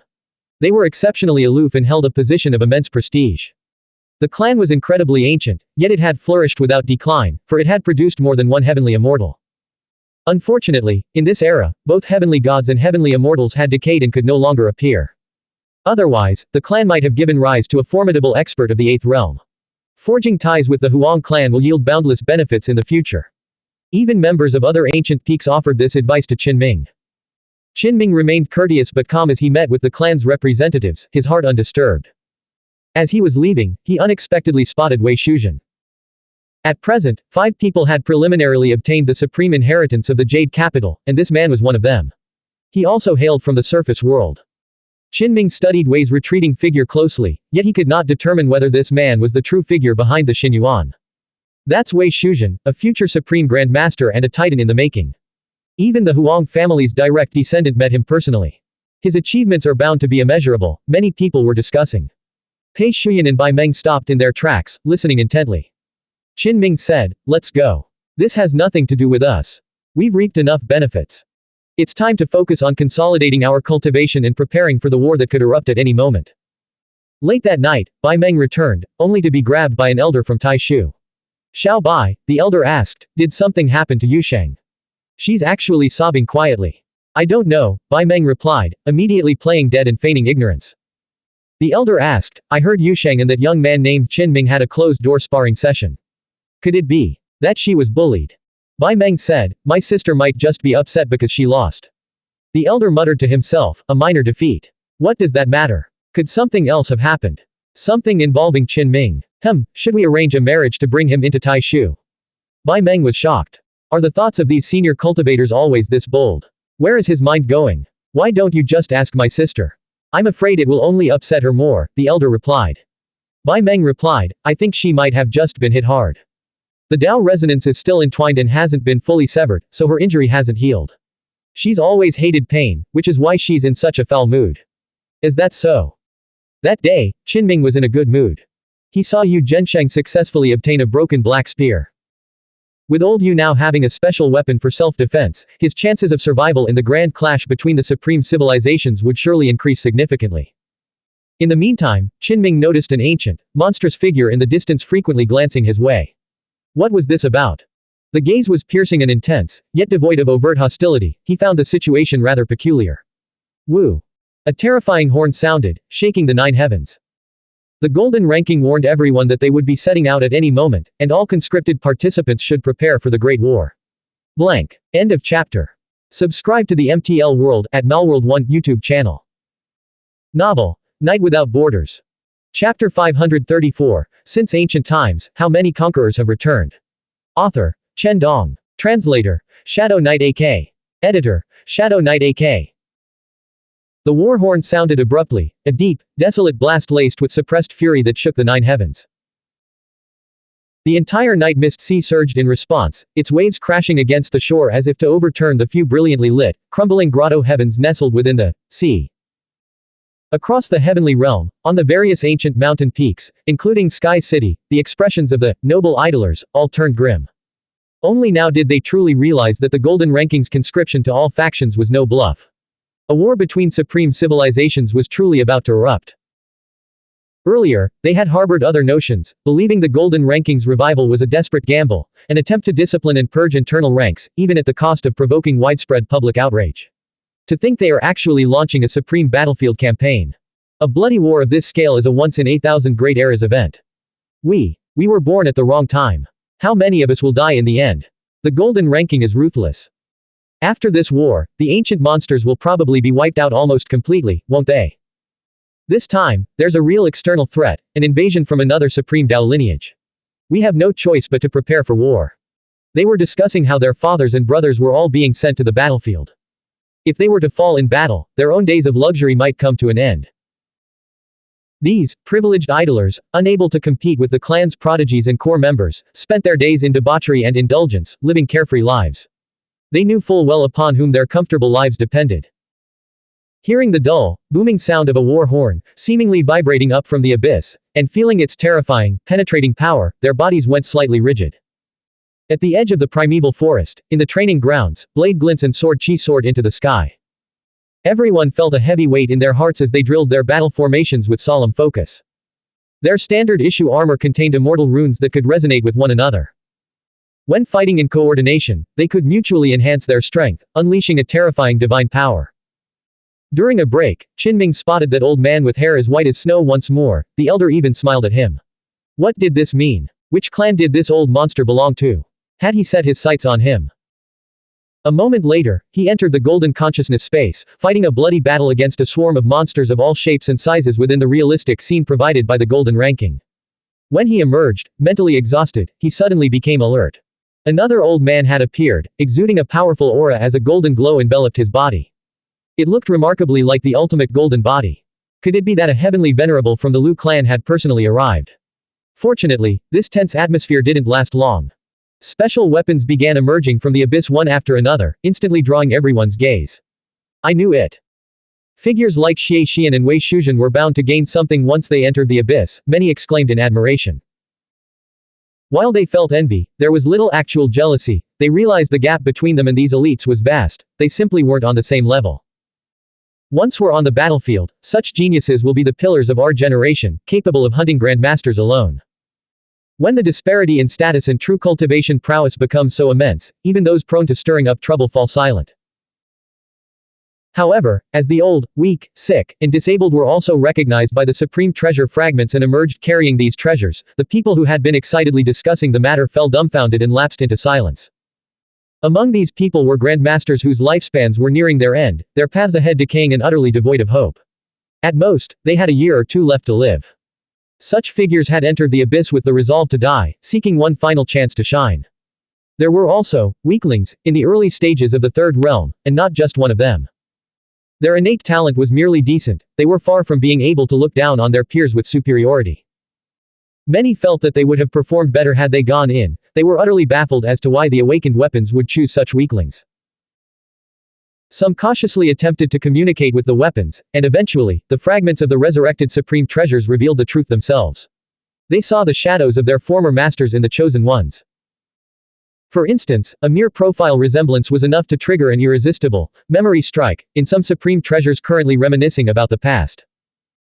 The most bizarre instance involved a youth of limited talent who entered the abyss. He simply sighed melancholically and asked, "Will I make it back alive?" At that, the supreme treasure fully awakened, manifesting ancient immortal script to proactively reveal its control technique to the youth. This was because its former master had once uttered similar words. Amidst the endless years of war, he had gazed back at the path behind him, wishing to return alive to his hometown, to see if his parents' graves were still there, or if they had long been buried beneath a sea of wild grass, and whether anyone still remembered to burn a piece of spirit paper for them after all these years.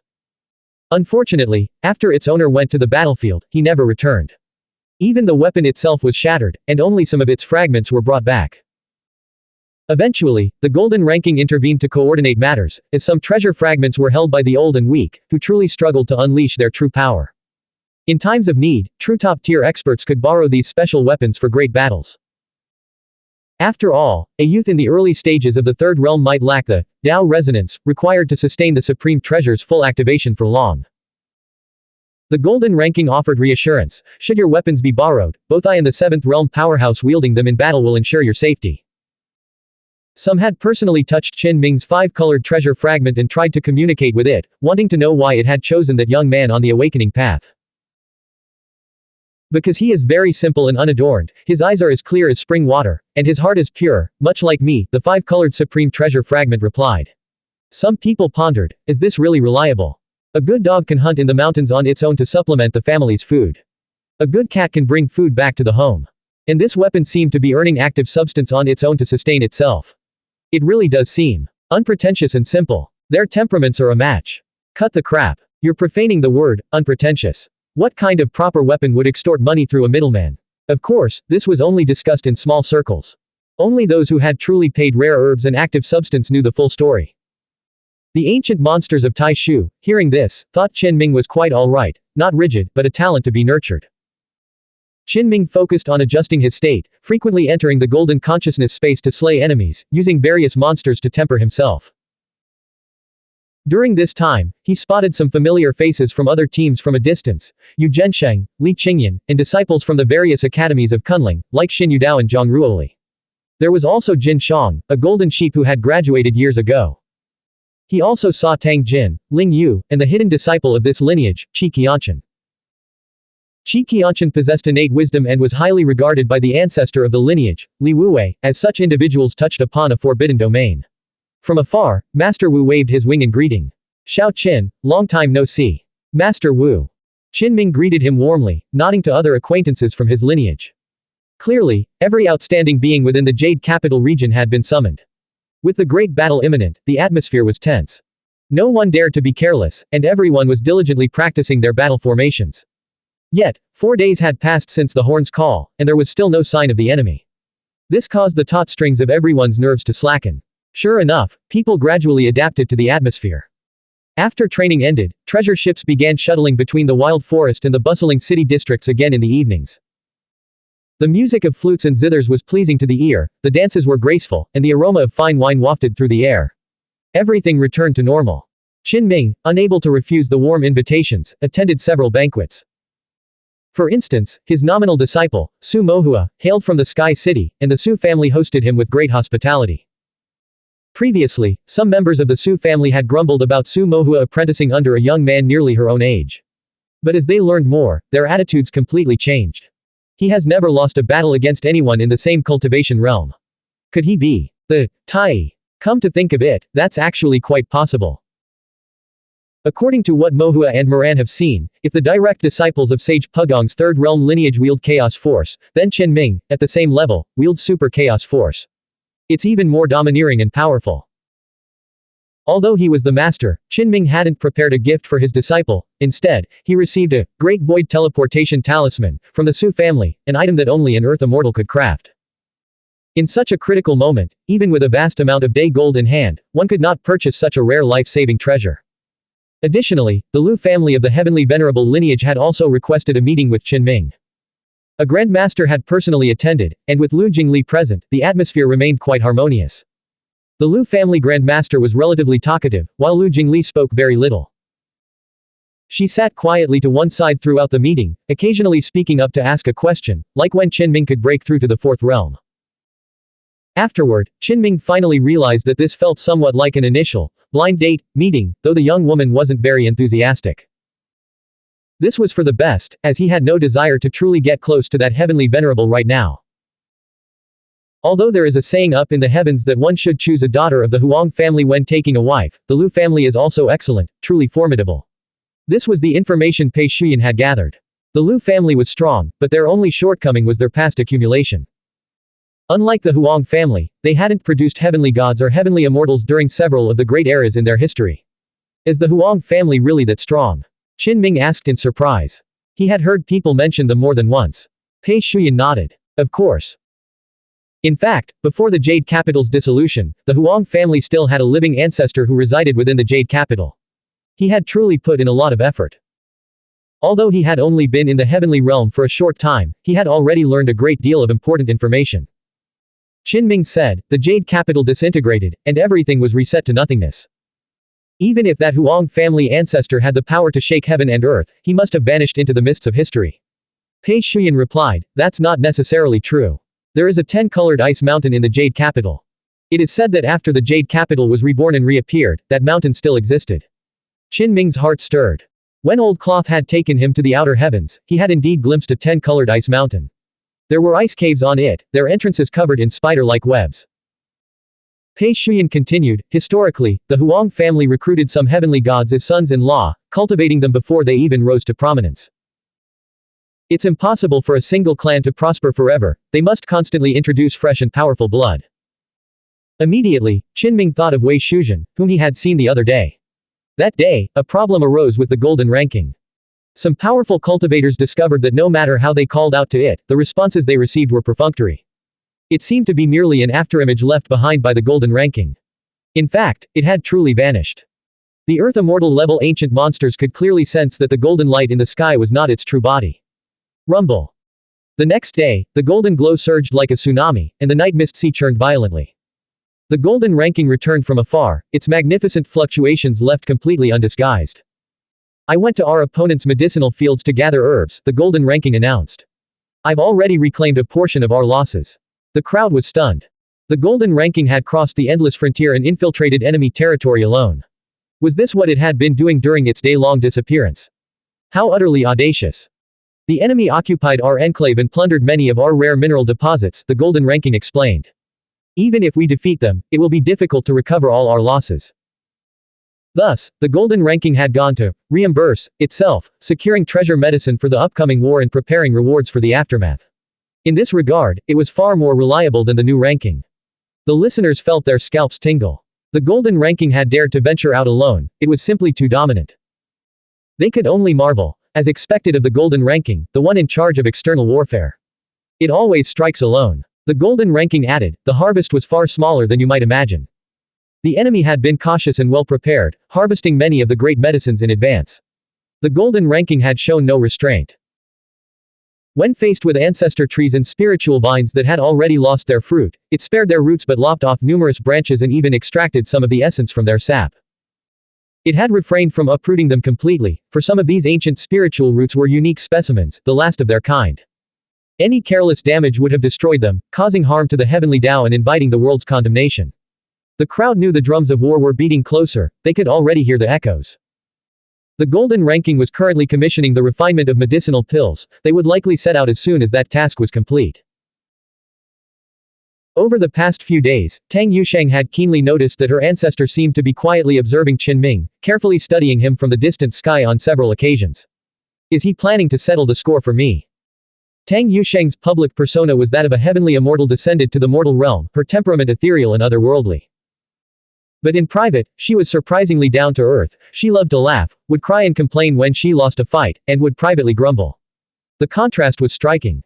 This time, she felt too embarrassed and hadn't even mentioned the competition to those around her.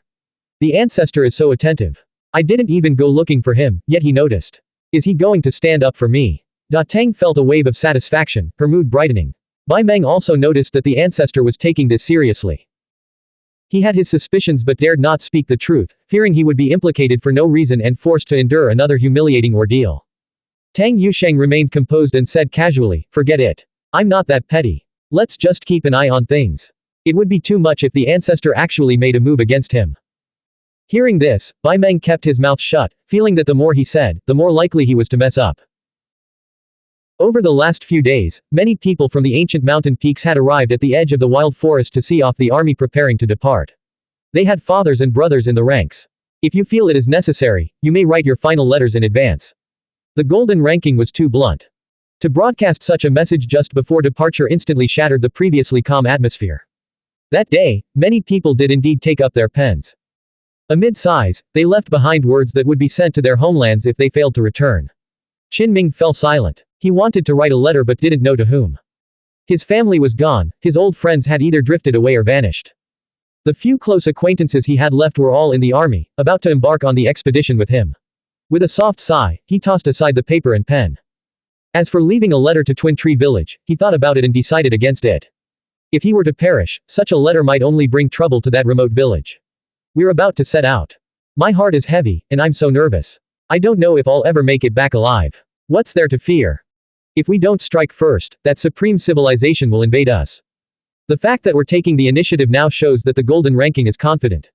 We are bound to win a great victory this time. There is no need to fear. This era is exactly when our generation can establish our names and achievements. Perhaps we can even use this great war to break through our original shackles. In every chaotic age, future peerless experts will begin to emerge and ultimately rise. You and I might be among them. While some wore expressions of worry, others were bold and spirited, showing no fear of the impending war. Tell me, who is the supreme powerhouse of the seventh realm? Clearly, bringing up such a question was an attempt to determine the strongest person in the world, because the seventh realm was the heavens, and one could not go any higher. Even if there had been heavenly immortal level beings in the past, they had all long since decayed. The seventh realm is too far from us. We don't know enough to judge.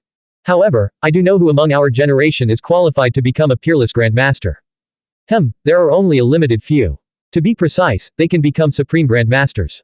We can witness their brilliance when we arrive at the battlefield. It's time to set out. The next day, the golden ranking shuddered violently.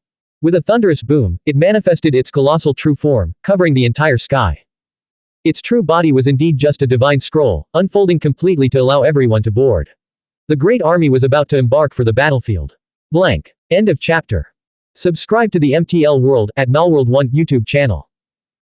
Novel, Night Without Borders. Chapter 535, A Supreme Confrontation.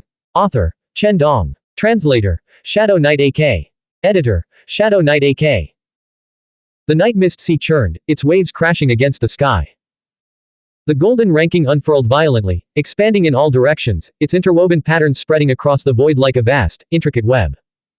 More than just a scroll, it manifested into a towering mountain, with rivers and seas surging across its surface. Bathed in a golden glow, it resembled a sun suspended in the heavens. The scene was magnificent, a living, breathing landscape painting. The golden ranking took form and streaked away, whistling through the air. As it passed, the endless darkness was dispelled. The night mist, surging like a vast ocean, crashed and then burst apart, as if rapidly melting and evaporating. The golden ranking was bound for the otherworld land. The war against the outsider had begun. In the blink of an eye, the sky city it had left behind shrank to the size of a firefly, a faint speck nearly invisible against the ocean of black mist. Such was the golden ranking's incredible speed. In the rear, many watched in silent farewell, their hearts heavy with uncertainty over whether their fathers and brothers would ever return alive. The army stationed upon the golden ranking was struck with awe. A Grand Master whispered, "Since ancient times, when the gods and immortals of the heavenly realm descended to hunt the peerless demonic fiends of the mortal world, I imagine this is what it must have looked like." At this moment, the army set forth, truly resembling 100,000 heavenly soldiers and generals on the march. Their banners fluttered in the wind, and their armor gleamed within the immortal mist as they advanced in a grand, majestic procession. "You may understand it that way," the golden ranking replied. It was accelerating and growing larger by the moment. "Is this a grotto heaven?" someone asked. The mountains and rivers became clearer, and everyone felt as if they were standing in a real world bathed in sunlight, where majestic mountains stretched endlessly, and mighty rivers spanned the land. A supreme earth immortal spoke up. "This is the war state of the golden ranking after its full revival. The mountain and sea are manifesting, the grand formation is merging, and the spiritual chains are intertwining." He was from Misty Peak, a high-ranking member of one of the ancient heavenly mountain peaks, and thus naturally possessed knowledge of the golden ranking. The mountain and sea map. Many people showed looks of astonishment. Just hearing the name, they knew how vast and terrifying this activated war domain must be. An ancient elder from the Huang family spoke up. "In fact, times have changed, and this is already a weakened version. In the primordial era, when those in the second realm could already fly into the heavens with their physical bodies, the sea in the mountain and sea map did not refer to the seas on the ground, but to the star sea. At several key points in history, their clan had always been presided over by heavenly immortals, giving them unfathomable foundations. It was no surprise that they knew of such ancient pasts. Unfortunately, now, let alone the star sea, not even a single star could be seen. The sun had vanished, the moon had hidden away, and heaven and earth were shrouded in endless, boundless blackness. A rogue cultivator asked, "The moon isn't very far from us. Hasn't any great expert tried to fly across and take a look?" How could they not? Ancient sages once used spiritual wandering to search for it, but they never returned. Even greater experts had crossed over in the flesh. Though they ultimately returned alive, they kept the matter strictly confidential, never mentioning it again. No one knew if they had actually seen the moon. The golden ranking glowed, and mountains and rivers materialized. Soon, the positions of the young prodigies, the mid-level grandmasters, and the top-tier ancient powerhouses shifted. They stood on different mountain peaks or by the banks of great rivers. Everyone wore standardized armor that covered even their faces. Now, with thick white mist swirling around, it was hard to tell who was who, as everyone had been scattered. This is a battle formation system. In a grand confrontation between supreme civilizations, victory does not depend on individual martial prowess. When the time comes, everyone will need to work together in perfect unison, resonating with the Tao patterns of this war golden ranking to defend against the enemy. This meant that within the entire golden ranking, all the participants were a single entity. They would share in each other's losses and triumphs, their fates tightly intertwined. Everyone's expressions instantly changed. This kind of super large-scale bloodbath would be incomparably cruel, either a total victory for the whole group, or complete annihilation. When two massive battle formations collided, if one side were to be breached, the resulting scene would be unimaginable, destined to be extremely bloody and brutal. The winner takes all, the loser is left in a sea of corpses. This was likely the final picture. A Grandmaster's face turned pale as he said, "This is too drastic. This is completely a gamble of one's entire foundation. If they lose, the heritage of a supreme civilization will be completely wiped out. This is simply too tragic." He spoke the truth. Once conflicts between supreme civilizations reached this stage of a bloodbath, there would be no room for negotiation, only a fight to the death. A seven convergence realm said in a deep voice, "So, in the depths of the night mist world, it's not surprising that the flames of some supreme civilizations are extinguished overnight." For a moment, the atmosphere grew heavy. The color drained from some people's faces, and they felt deeply oppressed. This was completely different from what they had imagined. The golden ranking was dragging everyone into a final battle, yet there were only two options: total victory or total annihilation. "Isn't this a bit reckless?" An Earth Immortal ancient monster cautiously asked. Clearly, this combat mode was entirely different from anything they had ever faced. No matter how stunning an individual might be, they would be of little use unless they were far beyond the rest. The golden ranking revealed its true purpose. A full-scale bloodbath between supreme civilizations is merely a desperate last resort. While it may not always erupt into a total war, the battle formation must be activated, and we must be prepared to break our cauldrons and sink our boats at any moment. Faced with an invasion by a supreme Dao lineage, if the Jade capital failed to project an aura of strength, other crimson eyes might open in the depths of the night mist world, setting their sights on them. The golden ranking then informed them that even in localized conflicts, they must be prepared to go all out, as bloodshed could escalate at any time. Soon, everyone understood that so-called small-scale battles would be just as brutal. The golden ranking would command from the rear, unifying and coordinating forces.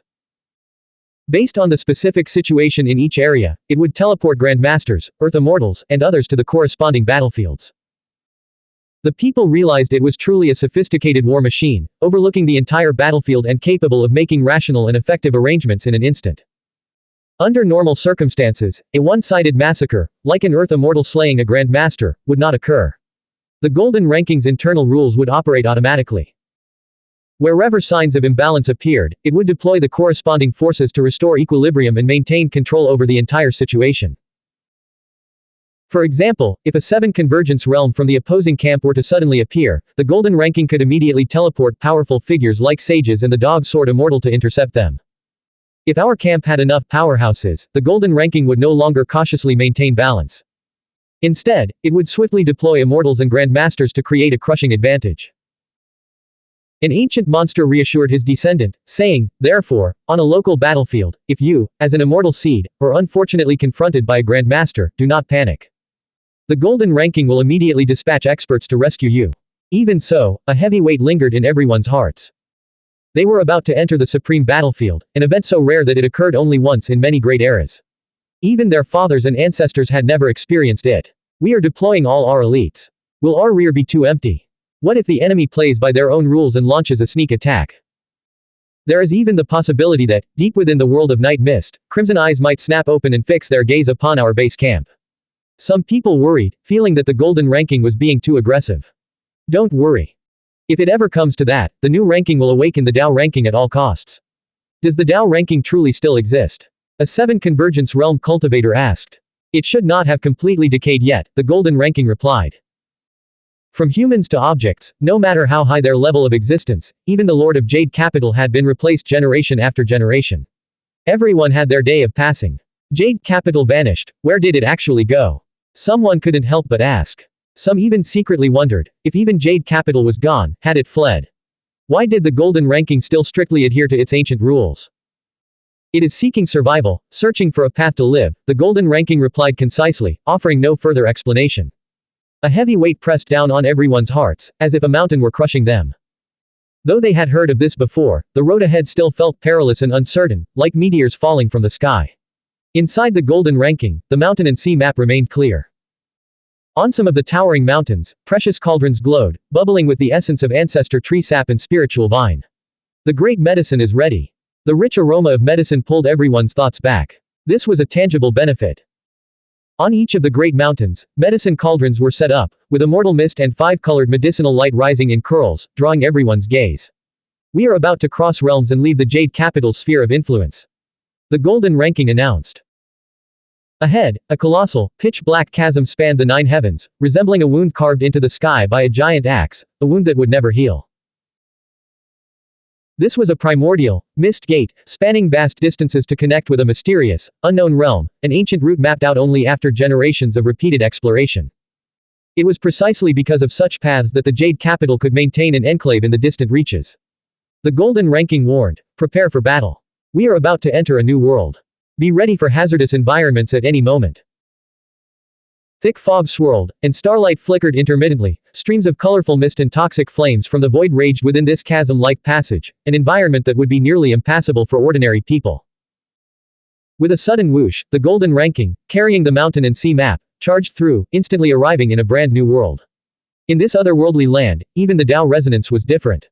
Had they been standing outside the mountain and sea map, many would have felt a profound sense of discomfort. Then, the golden ranking deliberately allowed the Tao resonance to surge in, letting them experience it. Sure enough, some felt that living here for long would become a burden. The world is changing. You must gradually adapt. On the ground, the night mist hung heavy. Yet the expeditioners were all elites, many equipped with exotic treasures or having cultivated the spiritual eye, allowing them to pierce through the clouds and glimpse the blurred landscape below. Vast stretches of land were barren, devoid of vegetation, and pockmarked with pits. Mine shafts riddled the hills and plains. In stark contrast, other regions were lush with dense, endless primeval forests, where the roars of apes and tigers echoed, two extremes of a single world. An Earth immortal used his treasure mirror to capture the image of a city. Its inhabitants were towering barbarians, standing half a head taller than normal humans. Within the city, a green flame burned on an altar. Many gathered around it, performing ritual dances and offering continuous prayers, exuding an aura of primal savagery. Though they lived in a city, they resembled a great tribe. Long ago, most of this place was inhabited by humans. After the barbarian gods invaded, many humans and other beings underwent a complete mutation, their bodies swelling in size to become barbarians. Upon hearing this, the old barbarian god within the ranks widened his eyes, which were as large as brass bells, feeling as though he had been inexplicably singled out. That was the evil god's invasion, nothing to do with him. The once prosperous cities had mostly reverted to tribal structures, a hallmark of the barbarian god civilization, a primitive form of worship dedicated to ancient and powerful divine spirits. Golden ranking said, to be precise, they are totem gods. The crowd finally understood why. During their usual battle formation drills in the golden consciousness space, they had faced all sorts of grotesquely shaped primitive monsters. Those were the very opponents they were likely to encounter next. Golden ranking admitted that even graver secrets or enemies might lie behind this situation, threats that urgently needed to be investigated and understood. Suddenly, a brilliant light erupted in the night sky ahead. The heavy clouds churned, and a magnificent heavenly palace faintly appeared through the mist. A friend comes from afar, yet carries a blade and conceals calamity. I fear their intentions are far from benevolent. In that region, amidst the sea of clouds and mist, heavenly pavilions, silver palaces, and jade palaces stretched out in a continuous expanse. It was a grand and ethereal sight, as if they were approaching an immortal court. The scenes before them did not resemble the barbarian god style, they were far too exquisite. The master of Star Mountain spoke, this is the realm under the jurisdiction of Jade Capital. You, evil gods, dare to invade and still speak so arrogantly. Brother, please calm your anger for now. We are merely passing through this domain and have borrowed this land for a temporary rest. We will halt here for 50 years at most, after which we will return it to you intact. The palace lord of Thunderpool Palace retorted, your words sound sweet, but do you take us for gullible believers to be fooled and deceived? Since you are just passing through, move on immediately and return all the rare minerals you've taken. Opposite them, a divine spirit radiating a primal aura stepped forward. He was tall and imposing, his lower body draped in animal furs while his bare upper torso was left exposed. His long hair flowed freely as he laughed heartily. Fellow Taoists, you're being far too stingy. Then, another divine spirit with the face of a cat emerged, his expression grim. Don't act so righteous. You stole our clan's secret medicines yesterday, so let's just call it even. From the Jade Capital's side, a 7 Convergence realm spoke up. How can we call it even when bandits are squatting on our land? Are you leaving or not? A primal divine spirit in the form of flames declared loudly, everyone, let's talk this through. We can discuss everything calmly. Look, we've opened our heavenly palaces and jade palaces, prepared fine wine, and been waiting for a long time. Isn't this all just to turn conflict into cooperation? The golden ranking's voice boomed, occupying our territory and daring to speak of peace, are you leaving or not? Instantly, the mountain and sea map manifested, sending tremors through the entire night mist sea. Ahead, the jade towers and jade mansions, along with numerous immortal palaces, shook violently atop the clouds as if they were about to disintegrate. Fellow Taoists, calm your anger. Just then, far behind the buildings wreathed in spiritual light, the endless sea of clouds was torn asunder. A vast, ancient, and powerful aura surged forth, overwhelming everything. In an instant, it froze the trembling immortal palace complex. It was a great mountain. The moment it appeared, it seemed poised to crush the heavens. It was black as ink, towering and heavy. At its base, 108 terrifying phantoms, resembling heavenly gods, joined forces to uphold the mountain. Could it really be the remnants of heavenly gods? On the golden ranking side, many felt their hearts tremble, sensing the unfathomable and terrifying Tao resonance of those phantoms. An earth immortal from the Huang family revealed the truth. In this era, what heavenly gods could there be? They all died long ago. They might have existed in history, and their presence is merely an accumulation from the vast stretches of time. Now, they are just empty shells, displaying the glory of the past. The crowd nodded. This made more sense. The golden ranking vibrated, and Tao patterns instantly spread from it, suppressing the aura of the 108 phantoms, making them seem less unfathomable. The golden ranking spoke. Since you have come, do you intend to trigger an all-out war between our supreme civilizations? Without a doubt, that Black Mountain belonged to the Totem God faction is a massive war machine, its status equivalent to the golden ranking on the Jade Capital's side. I have come only to cease the conflict and prevent you, Taoist brother, from acting too impulsively, the massive mountain replied. Its black body was inscribed with numerous patterns, all primitive totems, giving it a profound and unfathomable appearance, as if the gods themselves were upholding it. It had endured through many great eras, worshipped by all the races, and had become the final resting place for countless totems. Are you threatening me? The golden ranking asked, its voice heavy. The totem sacred mountain replied, no, I am merely preparing for the worst. If you insist on a fight to the death, Taoist brother, I will accompany you to the bitter end. It continued, I urge you to reconsider and carefully assess the situation. After all, a war between our two supreme civilizations would result in consequences that neither of us could bear. The logic of a bandit, the golden ranking retorted. You occupy our territory, yet you dare speak such words to me. The pitch black mountain range replied, I am willing to offer compensation in other ways. We can negotiate. You must leave this territory first before there is anything to discuss. The golden ranking declared. The totem sacred mountain said, it seems this battle is unavoidable. However, I still ask you to deliberate. Before we begin, how about a brief, test the waters? We can gauge each other's abilities and determine if a full-scale, all-out war is truly necessary. Test the waters, meant a limited engagement, a chance to size each other up and perhaps intimidate the other into submission. Agreed, the golden ranking said. The totem sacred mountain replied, the best outcome would be for us to develop a mutual respect after our sparring match. Then, we can share wine and enjoy music and dance before the heavenly palace and immortal palaces, putting this whole matter behind us. Before the immortal palace, a vast, open clearing had been formed by the intersection of numerous divine patterns, serving as the designated battlefield. It was obvious that this, mutual respect, was merely a graceful exit, a justification for the side that found itself too weak to fight and cowered in submission.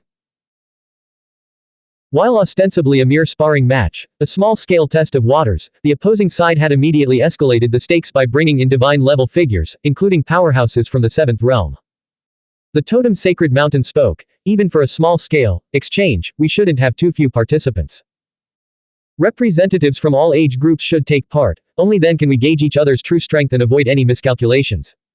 Its voice was low and unfailingly polite, yet the underlying tone was assertive and brimming with confidence. As you wish, the golden ranking agreed. He began calling out names. 7th realm experts stepped forward, including sages, the dog sword immortal, and several mountain lords, palace lords, and cave lords from the ancient heavenly mountain peaks. However, they all wore identical standardized armor that covered their faces, making it impossible to tell them apart. Suddenly, a commotion broke out in the crowd. From the ranks of the totem faction's young warriors, a terrifying giant beast emerged, its entire body shrouded in golden light. This is a mutated golden giant beast. Some people gasped in shock. The experts from Night Prefecture, who had experienced the giant beast calamity, were especially sensitive to such creatures, and their hearts sank. Not only that, but there were also 5 colored giant beasts behind it, their bodies covered in divine patterns that pulsed with a dense Tao resonance. Even the expressions of many veteran experts changed. These were mutated beasts that had undergone totemization since birth. They could be considered innate sacred beasts. Just a few beasts, nothing to worry about. Tai, step forward and prepare to descend. After the golden ranking finished calling out the experts of the 7th realm, the first name it called out again was Tiān. In an instant, the mountain and sea map fell silent. All factions were all too familiar with this name, the former top-ranked expert, mysterious and unpredictable. He was also present, and the golden ranking had specifically called his name. Blank. End of chapter. Subscribe to the MTL World at Malworld 1 YouTube channel.